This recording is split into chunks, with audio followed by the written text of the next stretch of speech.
आज हम बात करने वाले हैं जल विद्युत केंद्र की। तो आइए शुरू करते हैं।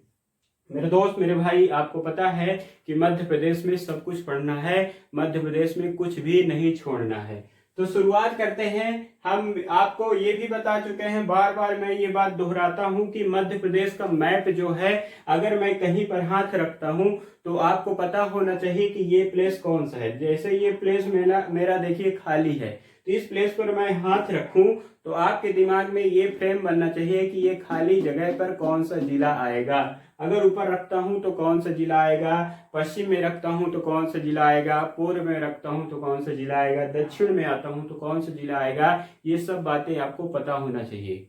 तो आइए हम मध्य प्रदेश के जल विद्युत केंद्र की कहानी को आगे बढ़ाते हैं। ज्यादा फालतू बातें नहीं करते हैं, हालांकि मैं तूफानी बातें नहीं करता हूं।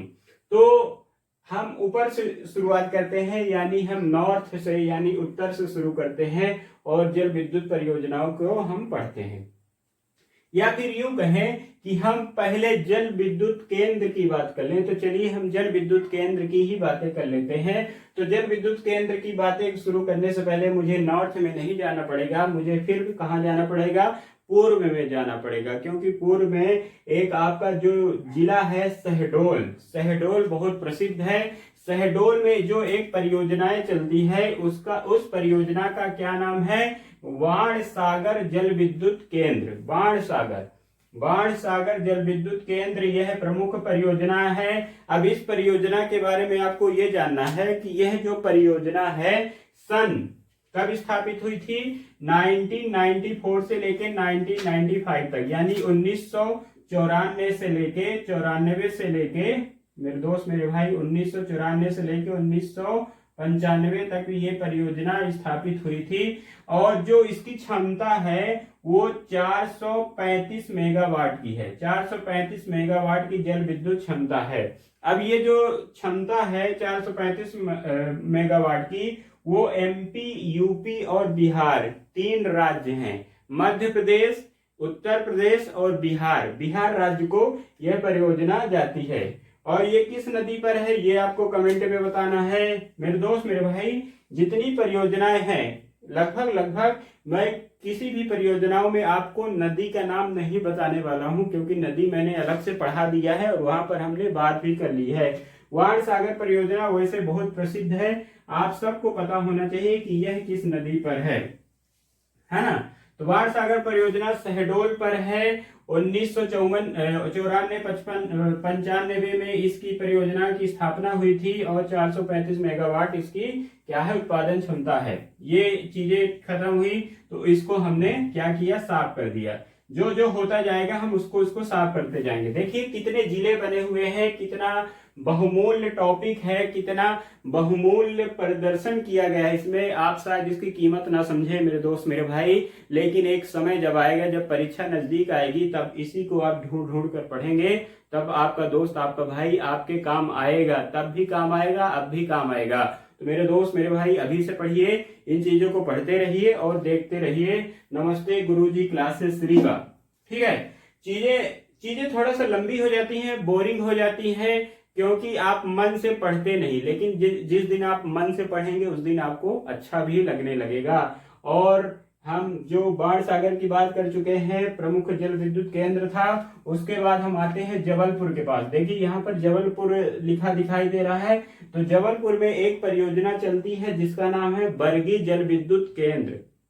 जल विद्युत केंद्र है वर्गी कहीं पर देखिए, कई किताबों पर वर्गी एक नदी के तौर पर लिखा हुआ दिखाई देता है मेरे दोस्त मेरे भाई, लेकिन वर्गी कोई नदी नहीं है। वर्गी नामक कोई नदी नहीं है, लेकिन वर्गी परियोजना कई किताबों पर लिख दिया गया है मेरे दोस्त मेरे भाई कि किस नदी पर है, वर्गी नदी पर है। मेरे दोस्त मेरे भाई, वो वहां पर गलत है, वहां पर ऐसा आप काटेंगे कि वो आपको दोबारा दिखाई ना दे। बरगी परियोजना नर्मदा नदी पर है। बरगी एक स्थान है, बरगी कोई नदी नहीं है। बरगी परियोजना किस नदी पर है, आपकी नर्मदा नदी पर है। और इसकी जो स्थापना हुई थी 1990 में हुई थी। 1990 में इसकी स्थापना हुई थी और 90 यानी 90 मेगावाट की इसकी उत्पादन क्षमता है। तो बरगी परियोजना 1990 में बनी और 1990 से ही आपको याद रखना है कि 90 मेगावाट की इसकी उत्पादन क्षमता है।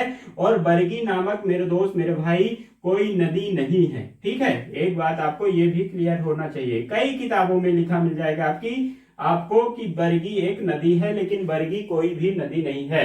अब हम जल विद्युत केंद्र को ही आगे बढ़ाते हैं और चलते हैं छिंदवाड़ा के पास। तो छिंदवाड़ा में मेरे दोस्त मेरे भाई बहुत प्रसिद्ध परियोजना है पेंच जल विद्युत केंद्र। अब पेंच जल विद्युत केंद्र है, पेंच यहाँ पर एक नदी है, पेंच यहाँ पर एक नदी है, शायद राष्ट्रीय उद्यान भी है। आप लोग ज्यादा जीके पढ़ने लगे हैं तो शायद वाली कोई संभावना नहीं है, पेंच राष्ट्रीय उद्यान है ना।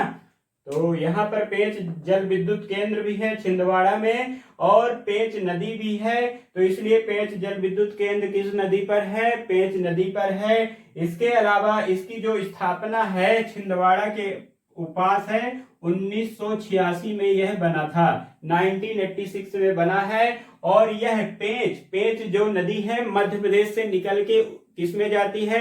महाराष्ट्र में जाती है, नीचे की ओर जाती है मेरे दोस्त मेरे भाई। इसलिए यह मध्य प्रदेश और महाराष्ट्र यानी एमपी और एमएच की यानी मध्य प्रदेश और महाराष्ट्र की संयुक्त परियोजना है। तो छिंदवाड़ा का काम यहाँ पर हम खत्म कर देते हैं और छिंदवाड़ा को भी हम साफ कर देंगे। साफ करते करते यह जो मैप है हम एकदम से साफ कर देंगे। वीडियो थोड़ा बड़ा हो जाए तो आप बोर नहीं होंगे, आप देखेंगे अंत तक। इसके बाद हम चलिए कहाँ चलते हैं? मंदसौर के पास चलते हैं, क्योंकि मंदसौर में भी एक जल विद्युत केंद्र है। तो मंदसौर में जो मध्य प्रदेश का पहली परियोजना चलती है मेरे दोस्त मेरे भाई, वो गांधी सागर जल विद्युत केंद्र के नाम से जानी जाती है। मेरा मार्कर थोड़ा धोखा दे रहा, कोई बात नहीं, आपका दोस्त आपका भाई जुगाड़ करके आपको पढ़ाएगा। गांधी सागर परियोजना, गांधी सागर जल विद्युत परियोजना मध्य प्रदेश की पहली परियोजना है मेरे दोस्त मेरे भाई। पंडित जवाहरलाल नेहरू के टाइम की परियोजना है और यह जो स्थापित हुई थी 1960 में, 1960 में यह स्थापित हुई थी। स्थापना वर्ष इसका 1960 है।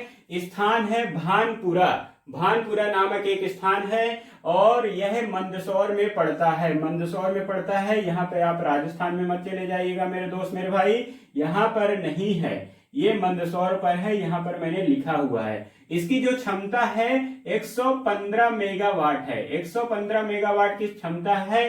स्थान है मंदसौर में भी भानपुरा तहसील है, शायद चंबल नदी पर बनाई गई है। 115 मेगावाट की क्षमता है। मध्य प्रदेश और राजस्थान की यह परियोजना है और मध्य प्रदेश की प्रथम परियोजना है, लेकिन संयुक्त परियोजना में यह किसकी है? एमपी और राजस्थान की। तो ये कहानी खत्म होती है। मंदसौर की कहानी को हम साफ करते हैं। मंदसौर की कहानी को समाप्त करके हम आगे बढ़ते हैं। कहां बढ़ेंगे? चलते हैं। अब हम शुरुआत कहां से करते हैं? उत्तर से करते हैं। उत्तर यानी यहाँ पर अगर मैं अपना मार्कर रखता हूं मेरे दोस्त मेरे भाई, शायद यहाँ पर बोर्ड आपको चमक रहा हो, लेकिन चमक रहा हो मेरे दोस्त मेरे भाई, टेक्निकल प्रॉब्लम है यहाँ पर, उसको मैं सुधारने की कोशिश लगातार कर रहा हूं, पर क्या करूं, मुझे थोड़ा सा व्यवस्था करना पड़ेगा। लेकिन कोई बात नहीं, यहाँ पर यदि मैं मार्कर रखता हूं तो आपको पता होना चाहिए यहाँ पर मुरैना है। मुरैना में एक जो बांध है, मुरैना में एक जो डैम